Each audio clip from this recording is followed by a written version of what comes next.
ಇನ್ನೊಂದು ದೊಡ್ಡ ಮಟ್ಟದಲ್ಲಿ ಇರುವಂತ ಹೆಸರು ಅಂತಂದ್ರೆ ವಿಜಯ್ ಕಿರಗಂದೂರ್ ಅವರು. S, exactly. KGF ವಿಚಾರದಲ್ಲಿ ಇರುವಂತದ್ದೇ ಈಗ ಪ್ರಶ್ನೆ ಇರೋದು. ವಿಜಯ್ ಕಿರಗಂದೂರ್ ಅವರು ಅನುಮಾನಗಳ ಹುತ್ತ ಇಷ್ಟೊಂದು ದೊಡ್ಡ ಮಟ್ಟದಲ್ಲಿ ಬೆಳೆದಿರೋದು KGF ವಿಚಾರದಲ್ಲಿ ಅನ್ನೋದು ಸ್ಪಷ್ಟವಾಗಿ. ಕನ್ನಡ ಚಿತ್ರರಂಗದ ಕೋಟಿ ನಿರ್ಮಾಪಕ ವಿಜಯ್ ಕಿರಗಂದೂರು ಕಾರಣ 150 ಕೋಟಿಯ ಕ್ಲಬ್ಗೆ ಈಗ KGF ಸಿನಿಮಾ ಸೇರ್ಕೊಂಡಾಗಿದೆ. ಹಾಗಾಗಿ ಈ ಅನುಮಾನಗಳು ಕೂಡ ಬರ್ತಾ ಇದೆ. ಇನ್ವೆಸ್ಟ್ ಮಾಡಿದ್ದು ಎಷ್ಟು ಹೇಳ್ತಾ ಇರೋದು 70 ರಿಂದ 80 ಕೋಟಿ ಇನ್ವೆಸ್ಟ್ ಮಾಡಿದ್ದೀವಿ, ಬಜೆಟ್ ಅನ್ನು ಹಾಕಿದ್ದು ಸಿನಿಮಾಗಂತ. ಬಟ್ ಈಗ 150 ಕೋಟಿಯ ಕ್ಲಬ್ ಅನ್ನ ಸೇರ್ಕೊಂಡಿದೆ.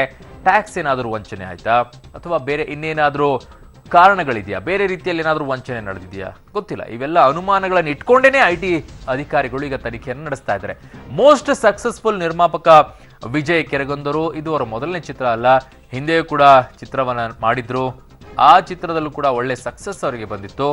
ಆದರೆ ಏನಾದರೂ ಲೆಕ್ಕಗಳಲ್ಲಿ ಏನಾದರೂ ವೇರಿಯೇಷನ್ ಆಗಿದೆಯಾ, ಆ ಅನುಮಾನಗಳು ಈಗ IT ಅಧಿಕಾರಿಗಳಿಗೆ ಕಾಡ್ತಾ ಇರೋದ್ರಿಂದನೇ ಈ ಪರಿಶೀಲನೆಯನ್ನ ದಾಳಿ ಮಾಡಿ ಪಡಿತಾ ಇದ್ದಾರೆ. 70 ಕೋಟಿ ರೂಪಾಯಿ ವೆಚ್ಚದಲ್ಲಿ KGF ಸಿನಿಮಾ ನಿರ್ಮಾಣವಾಗಿತ್ತು. ಅದು 70 ರಿಂದ 80 ಕೋಟಿ ಅಂತ ಹೇಳ್ತಾರೆ. ಸೊ ಹಾಗಾಗಿ ಒಂದಿಷ್ಟು ಗೊಂದಲಗಳಿರುತ್ತೆ. ಪರ್ಫೆಕ್ಟ್ ಆಗಿ ಸಿನಿಮಾಗಳನ್ನ ನಾನು ಇಷ್ಟೇ ಕೋಟಿಯನ್ನ ಹಾಕಿ ನಿರ್ಮಾಣ ಮಾಡಿದ್ದೀನಿ ಅಂತ ಯಾವ ನಿರ್ಮಾಪಕರು ಹೇಳಲ್ಲ.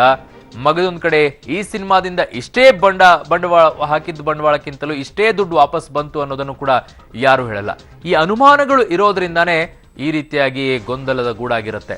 ಈ ಹಿಂದೆ ರಾಜ್ಕುಮಾರ ಮಾಸ್ಟರ್ ಪೀಸ್ ಚಿತ್ರದಲ್ಲೂ ಕೂಡ ದೊಡ್ಡ ಮಟ್ಟದಲ್ಲಿ ಸಕ್ಸಸ್ ಅನ್ನ ಕಂಡಂಥವರು ವಿಜಯ್ ಕಿರಗಂದೂರು. ಹಾಗಾಗಿ ಅವರಿಗೆ ಕೋಟಿ ನಿರ್ಮಾಪಕ ಅಂತ ಹೇಳೋದು ಕರೆಯೋದು. ಅವರಿಗೆ IT ಕಾಟ ಕಾಡ್ತಾ ಇದೆ. ಕೇವಲ ಇದು ಒಂದೇ ಅಲ್ಲ, ಕೇವಲ ಸಿನಿಮಾ ಆಗಿದ್ರೆ ಮಾತ್ರವಲ್ಲದೆ ಅವರಿಗೆ ಕೇವಲ ಸಿನಿಮಾ ಆಗಿದ್ರೆ ಇಷ್ಟೆಲ್ಲ ಆಗ್ತಾ ಇರಲಿಲ್ಲ. ಬಟ್ ಅವ್ರಿಗಿರೋದು ರಿಯಲ್ ಎಸ್ಟೇಟ್ ನಲ್ಲೂ ಕೂಡ ವಿಜಯ್ ಕಿರಗಂದೂರು ಭಾಗಿ ಆಗಿರೋದ್ರಿಂದ ಅಲ್ಲಿದೇನಾದರೂ ಲಿಂಕ್ ಇದೆಯಾ ಗೊತ್ತಿಲ್ಲ. ಅದನ್ನ IT ಅಧಿಕಾರಿಗಳು ಸ್ಪಷ್ಟಪಡಿಸಬೇಕು. ವಿಜಯ್ ಕಿರಗಂದೂರು ಅವರು ಸ್ಪಷ್ಟಪಡಿಸಬೇಕು. ರಿಯಲ್ ಎಸ್ಟೇಟಿಗೂ ಚಿತ್ರಕ್ಕೂ ಅವಿನಾಭಾವ ಸಂಬಂಧ ಇದ್ದೇ ಇರುತ್ತೆ, ಅದಿಲ್ಲ ಅಂತ ಹೇಳಲ್ಲ.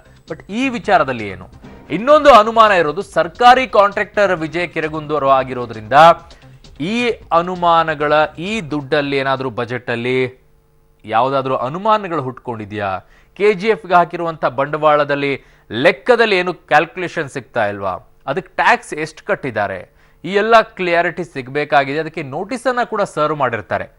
ಏಕಾಏಕಿಯಾಗಿ ದಾಳಿಯನ್ನ ನಡೆಸಿರೋದಿಲ್ಲ. ಅನುಮಾನಗಳು ಬಂದಾಗ ಅವರಿಂದ ಕ್ಲಾರಿಫಿಕೇಶನ್ ಅನ್ನ ಕೇಳ್ಕೊಂಡಿರ್ತಾರೆ.